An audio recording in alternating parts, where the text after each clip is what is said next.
This is episode 7 of Radio Artis, a podcast by Studium Generale Artis.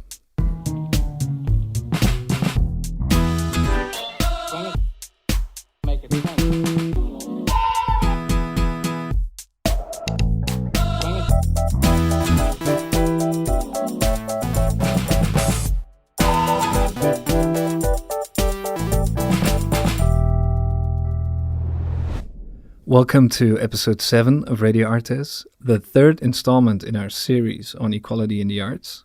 As with the previous episodes in this series, I am joined by Katelijne de Munk of Studium Generale Artis. In our last episode, we discussed the horrific discrepancies there are in representation in traditional institutions. Arts education institutions aren't that much better. At least if we go by Petra Van Brabandt, who we featured today. Yes, she started her presentation by stating, don't believe anyone who tells you different. Indeed, the second part of the program was dedicated to the situation in Dutch higher art education. Because it holds, of course, a key position in the chain. And this is the place where it all begins. And even though the balance has started to shift, female students still dominate art schools in the Netherlands. Some data between 2005 and 2013, if I'm correct, 70% of the intake were women. It's startling to realize that even though there's a majority of female students, the art world continues to be male-dominated for the most part. And even though art schools should offer safe and challenging spaces, Petra really shows us that sexist and racist mechanisms still seem at play. Petra Van Brabandt is a philosopher and she's head of the research department at St. Lucas School of Arts in Antwerp. And she offered us a passionate and razor-sharp argument about the challenges that art institutions face and the pitfalls they come across. Petra stressed in her presentation, above all, the power of stories and experiences. And in the research that she initiated and that she presents in her during the conference, she shows that the researchers wanted to break with standard research methods. So instead of focusing on data, they collected stories because they say stories are the most valid and they should be taken seriously. I know I have only 15 minutes and I'll try to be speedy, but I do have also a problem with 15 minutes talking. There is a pornographic rhythm to this kind of neoliberal pace. I think it's very important also that we question the pace at which we perform or participate, because I think rhythm is one of the most important things in which our bodies are socialized and therefore problematically operating. I once was invited in one of the art schools in the Netherlands, and it was about a thing about the autonomous space, an event about the autonomous space. And so it was all about autonomous spaces who are in between the private and public sector, and they're going to change the world by doing things differently, etc. But when I was really structurally looking at these spaces, they were installing actually a same kind of rhythm, the rhythm of events, festivals, producing more, gentrifying neighborhoods, etc., etc. So the neoliberal dynamics, which is very problematic and detrimental for lots of communities and people, were embodied in the structure of these organizations. So it's not because an organization is collective or autonomous or not funded by private or not funded by public money that you have achieved real autonomy. Our bodies are socialized in rhythms. And the rhythm our body is socialized in is the rhythm, I said, of pornography or of the drone. So it's a very specific rhythm, and it's not by coincidence that pornography and military industries make the most money in our capitalist system. They install a certain rhythm in our body that way we reproduce, which is a hyper-consumerist rhythm. This said, it's not so much more about what you say anymore. You can say whatever you want, as long as what you said is being able to be sold. It doesn't matter what you write anymore. You can write the most radical things. In our capitalist system, there is spaces for radicality. They're guaranteed, especially now with social media and data mining. They know exactly where activism is going and where it is, what it's doing, and these spaces are guaranteed. They leave you space to be activists. They leave you space to be a rebel. They leave you space to organize a tiny bit, as long as it's not completely a threat for the system, of course. Then they will come in and crush you, as you see happening in a lot of spaces. So what I'm saying is, it doesn't matter what you say. It doesn't matter how radical it is. It matters what kind of rhythm you incorporate in your organization, in your coming together, in your socialization process. With that rhythm, copies the rhythm of the neoliberal hyper-capitalist system, you are profitable. They can make profit out of you. You're disposable. Even your burnout is profitable, because you're an individualized, burnout being who goes to therapy and do mindfulness and blah, blah, blah. You make your money, you're still worth of making money. Even when you're dead, you still are profitable. So, I mean, we are engaged in, I think, I'm sorry I'm going on, we are engaged in rhythms that are profitable rhythms, as destructive they are for us, for communities, etc. And that is the whole point. And that's why I'm saying we have to undo the rhythm. And sometimes we have to stop producing, to get out of that rhythm and think, what the fuck, are we doing?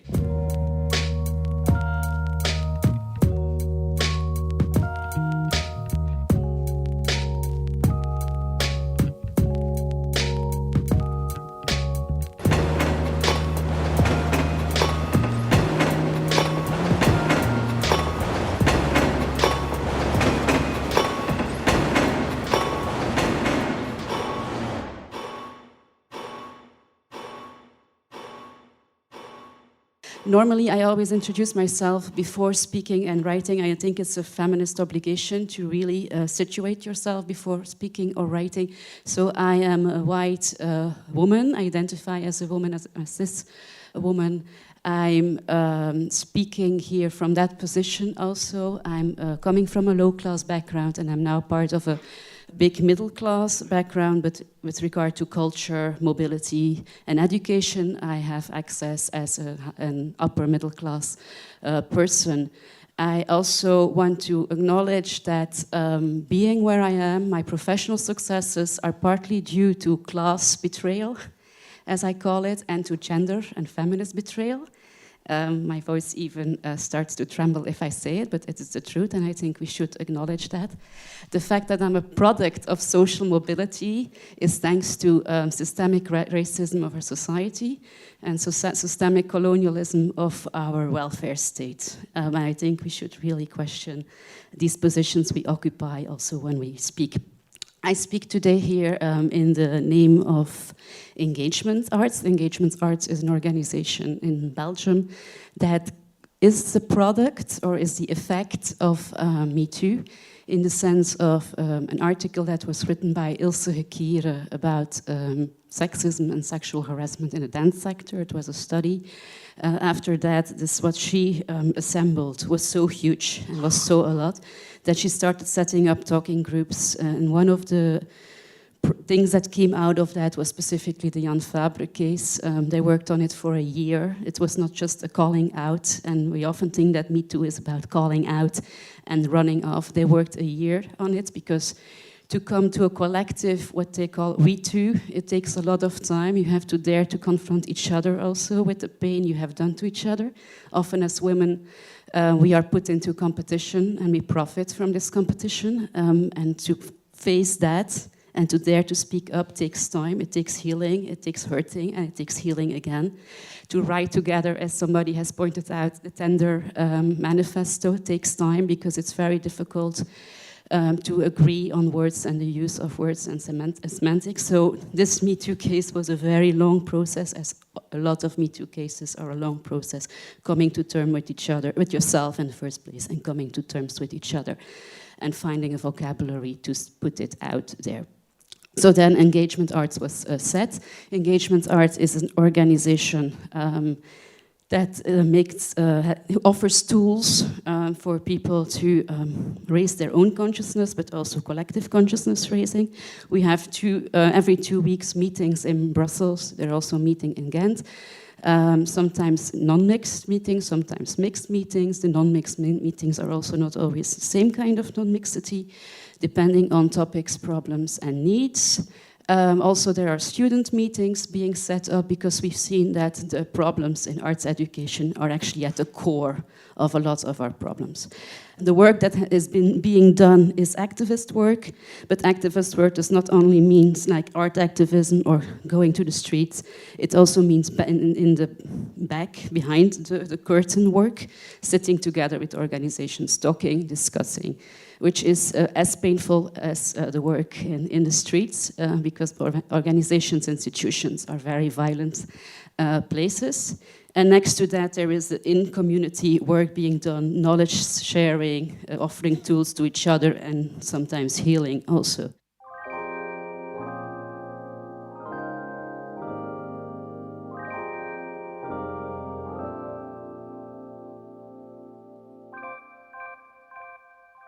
Okay, so what I wanted to talk to you about is a study that has been done. I'm here speaking as a representative of Engagement Arts, which is a collective, and a collective that is open and in constant movement.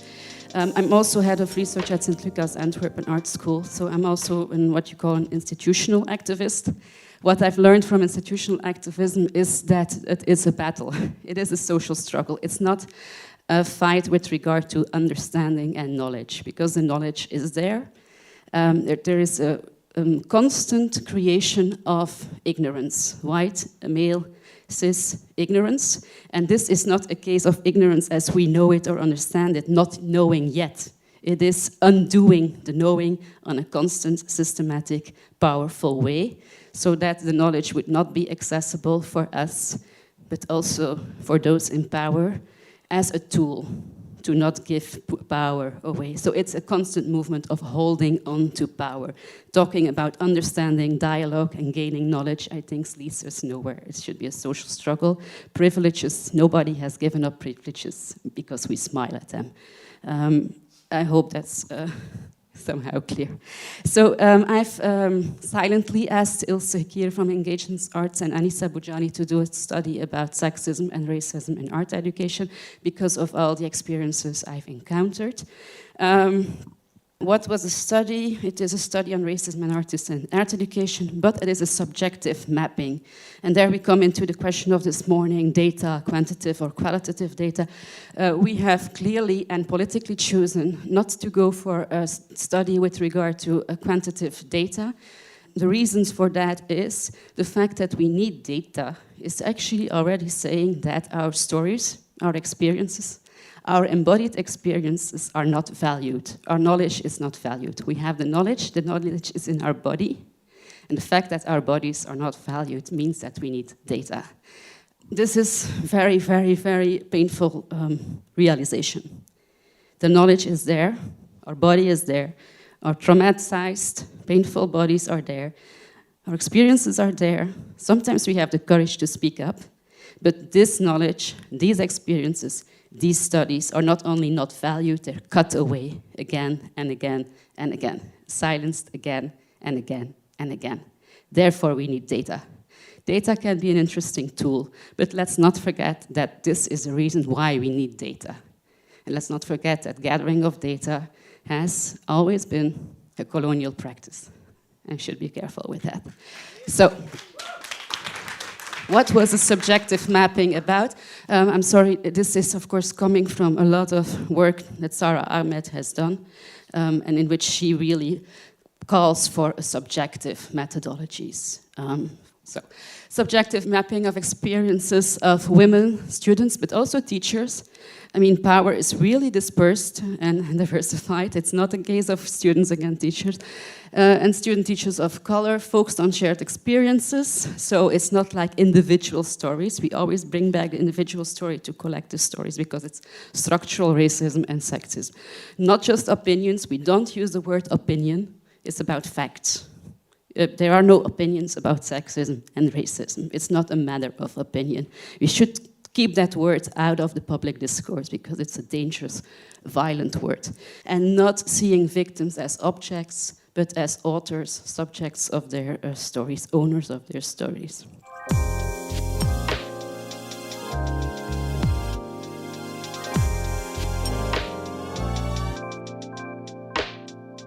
So what are the categories of things that we have, that they have discovered, and that we all know about? It's nothing new that I'm going to tell here, unfortunately. In art education, there is the topic of freedom versus limits. Art education, the relations there are more intimate and less formal than in other sectors of education. This is a risk and a trap. It has always been advertised as something positive. It is positive for some, but at the detriment of others. The professional and educational contexts are mixed, so guest lectures come in, but you know that one day you might have a job with them, you might be selected by them, you might be their assistant. This does not only hold between teachers and students, it also holds between teachers with each other. There is this status anxiety that is very prominent in the art world and that is transferred to the art schools. You don't have the big stars in the art schools, you have the not yet or not anymore big stars, and all the frustration and status problems come with it. And it has a tradition of sexist culture. The testimonies that have been assembled starts in 95 till today. Not much has changed. Change as an on-off bottom in art education, so they don't see sexism and racism as the problem. What is the problem is putting it on the table. Because it's annoying, it's tiring, you're a killjoy, etc. You can, that is the typical reaction. As I say, nothing new. I'm sorry that I'm going so fast. Defensive reactions. My intentions are good. You just have to understand my intentions. Then the problem dissolves. Humor, it was just a joke. You can't laugh. Trauma, you must be a traumatized human being. There is indeed more space for feminism and decolonization in the schools, an event, a study day, a lecture, etc., but within limits. You can organize events, event culture, neoliberal event culture, but don't try to bring it into something serious as a change of power. Political correctness is also a word that's constantly used when teachers or students want to bring things to the table. Okay, other problem, white men teaching. This is not always the case. It's white teaching, man teaching, white man teaching, but all of these subcategories.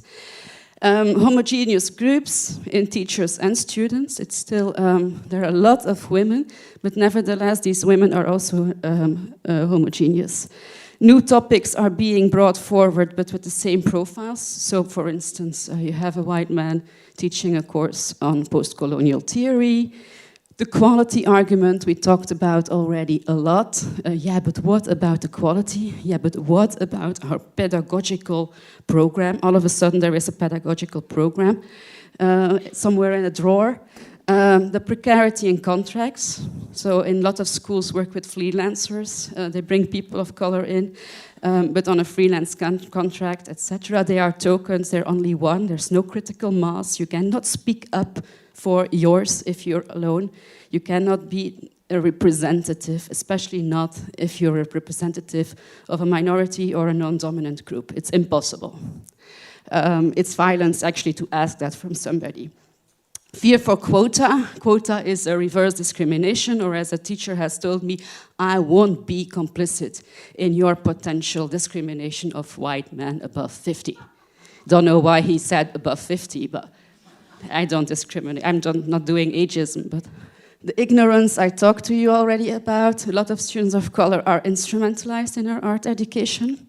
They're only like 10% or 20%, but in the flyers you see them everywhere. This is, again, violence. Good intentions, always back on the table, and compliments. You know our culture so well. Why don't you do anything with your culture? Yeah, but our students have problems too. This is all literal quotes, it's not fiction. And there is a male and white teacher savior complex. Come and give me a hand, I will tell you all about our great culture, and you will get interesting things, and your life will be brilliant once you discover our great culture. Racial intimidation, unequal treatment, microaggressions, bullying, a lot of Islamophobia. Islam and art don't fit together. They know so well Islamic art and Islamic culture. And there is a certain kind of missionary, progressive atheism. Sexual intimidation, text messaging, teachers text messaging students with very ambiguous language that can always be taken in two sides. I love carnal meat, for instance, for an invitation for a dinner, things like that. In theater and dance, we must say it is very, very prominent, much less in visual arts with regard to the testimonies. The focus on nudity, that's also in visual art. Nudity is always seen as liberating. Liberating for who is not asked. It seems to be for a woman, the less clothes you have on, the more liberated you are. There's no big philosophy behind that. It's known knowledge, shared knowledge. They have discovered somewhere in the 60s. We were not part of that discovery, but we get the fruit of the knowledge, and we should be grateful. Sexual behavior is also seen as unprofessional behavior. So it's not seen as what it is, a transgression, sometimes a crime. It's not punished. Teachers are sometimes punished in the sense that they are put onto early retirement, or they get a back office function. So there are always ways to get around it, and these ways around are not openly discussed. There is no transparency on what the measures are of remediation or sanctions. The reputation of the teacher or the reputation of the school, because it also happens with students. Don't forget that there's a lot of racism among students and a lot of sexism among students. Help at home is also one. You can come home tonight, I will explain your maths again. You can come home and I'll make some private photos of you. You can get some money under the table, etc. Photographers like that, apparently. Lack of an objective framework and transparent evaluations in art schools. It's somewhere, it comes from the belly somewhere. The artistic genius, as we saw already, the teacher knows when it's good or bad. Evaluation is often based on appearance and the body. Specifically in dance and theater. And its evaluation is also a certain kind of personality test. There's a lot of psychological language used. You're not ready for it yet. You're not so stable. You need to go a bit further. You have to find your limits. You have to be a bit more enduring, as if you have subscribed for a program in personality testing. Subjectivity in the evaluation of students of color is much more prominent than in the evaluation of white students. Again, also in the recruitment of teachers. The standards of quality and the insecurity, the quality anxiety is extremely prominent in recruiting teachers of color. All of a sudden, the quality is on the table and the anxiety of quality is on the table. Never you see the same in recruitment of white teachers. We know him or her. She has been here already for a replacement. The friend of the friend of the friend knows him. We're happy that he's coming to work at our school, etc., etc. Never quality anxiety. Even though, as Willem Schinkel says, they're over-recruited white men, so they must come out of the less qualitative strata of our society.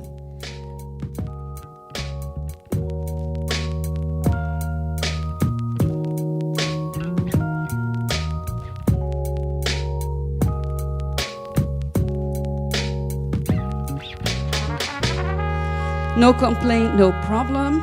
You have to make a complaint, otherwise we can't do anything with your information. The responsibility is always also for the victim of the complainer, and I think this is very, very important to stress this.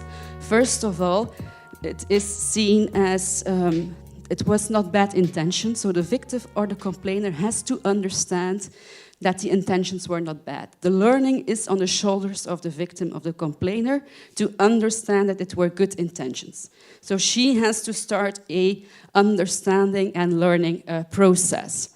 Secondly, if it goes a bit further, she has to understand that you will come there through dialogue. So she has the weight of teaching the other person on her shoulders. Thirdly, she has to hang on because the procedure is endlessly long and is built and designed as if it is a legal procedure. So she has to prove, because you're innocent as long as nothing is proven, which is also not very helpful. So these procedures that are based on talking about intention, dialogue to get understanding, and legal formats make the one who complains or the victim into the problem, who would we prefer not to be there. Patience is no action. We need structural solutions. There is a huge abuse of diversity work groups. It is a way of postponing the problem and a solution for the problem. That we constantly hear the argument, yeah, but you want to go too fast. But patience, we will come there. All research shows that patience doesn't lead nowhere and has never led anywhere. There is action. Patience is actually a designed tool to keep power. The same as ignorance is a designed tool to keep power. The same as saying we don't need a Minister of Emancipation anymore is a tool designed not to change anything.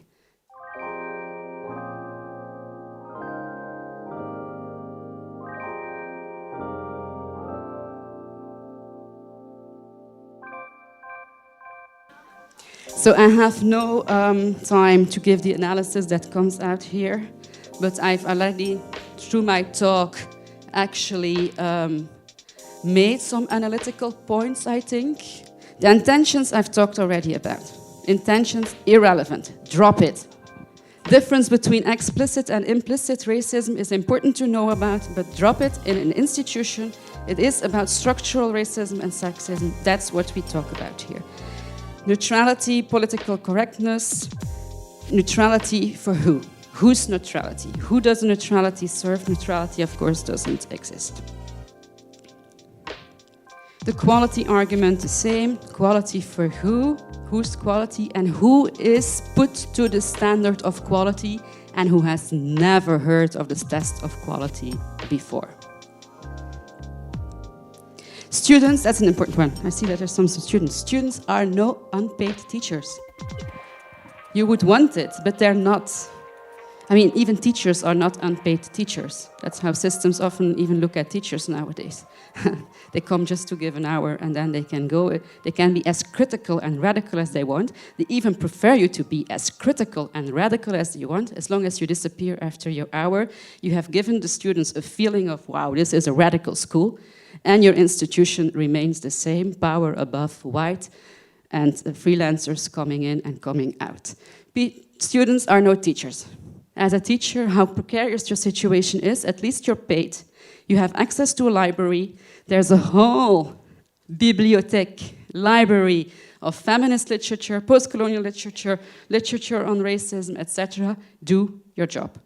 There is an entire library of books, knowledge that breaks the canon. We have been working, and I'm saying we as a collective, we've been working for decades. The work is there, the books are there, you can just go in there. Most of you have a middle-class existence. I mean, I know it's difficult for everyone, and for us white people it's even more difficult, and we're always so tired, and if you stand up against racism in your institution, they're so hard on you. Well, yeah, face it, other people have had a history that's much more harder on them, and they're still surviving, and they're still there. So go into that library, revise your curriculum, revise your canon. Students are no teachers. Minimal changes, maximum gratitude. That's also a very good one. So they do a little thing, and they want you to fall on your knees, bow if you can, and be grateful forever. Yeah, but we have given a lecture on Carrie James Marshall last year. Great, applause. So it's constantly, we try, but it's so difficult. An institution, it's so a slow system that has to change so slowly, and there's a whole history beyond and behind us. Yes, there's a whole colonial history behind your back that's supporting you and making you move on. So there is no time anymore. There is no patience anymore, we should say. So continuation instead of change is what is in the back of mind of institutions, and waiting as a tool of domination. I stop here because there are actions I will keep for the panel. Thank you so much. Sorry that I was speeding up. And yeah.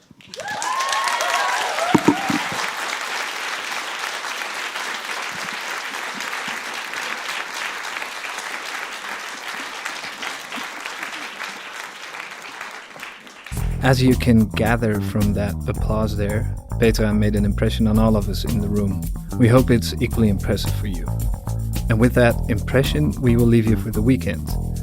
We're back on Monday as we move to new initiatives and the beginnings of the roadmap in the second half of this series. So talk to you then, and thanks for listening.